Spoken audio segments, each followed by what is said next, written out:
What do you feel you can bring to this group? You've obviously got skills with bat and ball, but maybe experience as well? Well, I'd hope so after 20 years. I'd love to think that they've signed me purely on my cricket skill, but I very much doubt that at 38 years of age. But yeah, I'm sure, and given especially, I think the next oldest in the group is 31, so I'm the oldest here by 7 years, which is probably, I can't say I've ever felt so old in a cricket team before. But I think that's exciting. I think we're going to have a ripping group that's ready to tear in, and if I can help sort of accelerate some of the learnings, great. As well, obviously at the same time trying to win us some games with bat and ball as well. And you've mentioned it already there, but this is a team with a fair few Australian legends of the past, Dan Christian, David Hussey.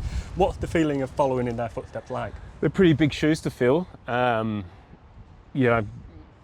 I guess for me, the easiest way for me to go about it is just trying to relax and feel a part of the team, and not trying to get here and feel like I've got to prove things to everyone. I know I'm going to perform at my best if I feel part of the team, and if I feel and I'm treated that way, rather than feeling like I've got to prove things to everybody. And thankfully at 38 I don't really feel like I have to prove too much anymore, but I think no matter what, no matter how old you are, there's always a few nerves before the first game of a season, and especially at a new club. So, I'll be very eager to do well and get off to a good start here, and hopefully kick this season off nicely for the boys. Yeah, you've had one previous team in the Vitality Blast, spent a bit of time with Surrey. What did that teach you about English conditions and about this competition as well?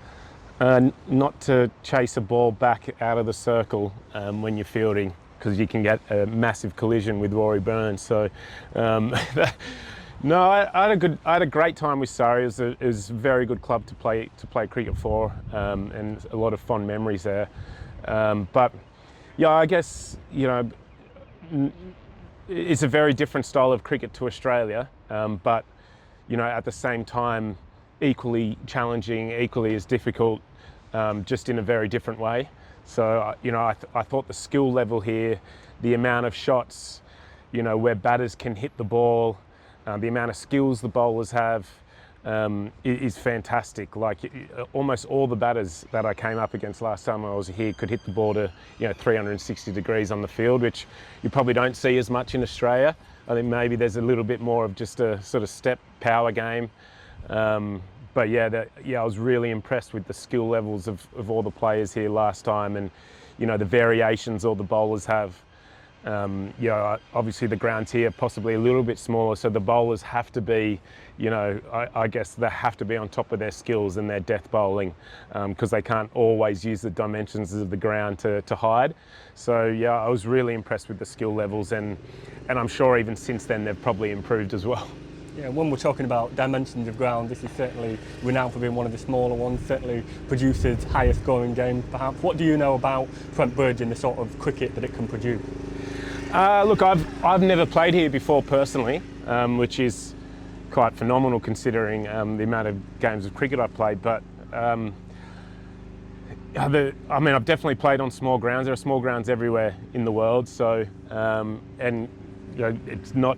Definitely won't be the smallest ground I've played on. I was hoping it'd be actually a little bit smaller than it is when I'd heard all these stories. But I think the number one thing is, when you're batting, not to just think you can clear the fence all the time. Because the one thing I know about small grounds is, if you miss-hit it, you're basically out. You don't have the space in the ground for the ball to fall safe, and you get away with a mistake by running two, where sometimes in Australia that can happen. But here you've got to, sure, the boundaries are a bit smaller, and if you hit it clean, it's probably going to go for six. But the moment you make a mistake, you're less likely for it to fall safe. So, you can get those greedy eyes sometimes, and then as I mentioned before, with some of the skill levels of the bowling, you just get outdone, and then all of a sudden you've been caught on the fence 3 or 4 times in a row.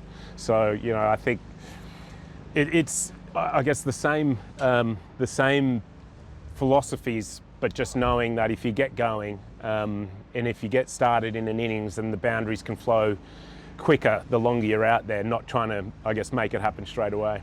You know, on the subject of getting going and getting a rolling start, we're very, very close to the start of the tournament. What do you feel the Outlaws can achieve in this year's competition? Well, it's a hard thing for me to say. Obviously, only been here for a few days, but I'm very excited. I've been following how they've been going in the county championship, and I'm sure they'd be very. The boys are very pleased with how they've been performing. They've been extremely dominant so far. So I know we're going to have a lot of confident players, a lot of happy players, and a happy dressing room. So. Hoping we can continue that form. Confident and happy players are always a good place to start in any competition. So, I'm pretty lucky to be joining this change room.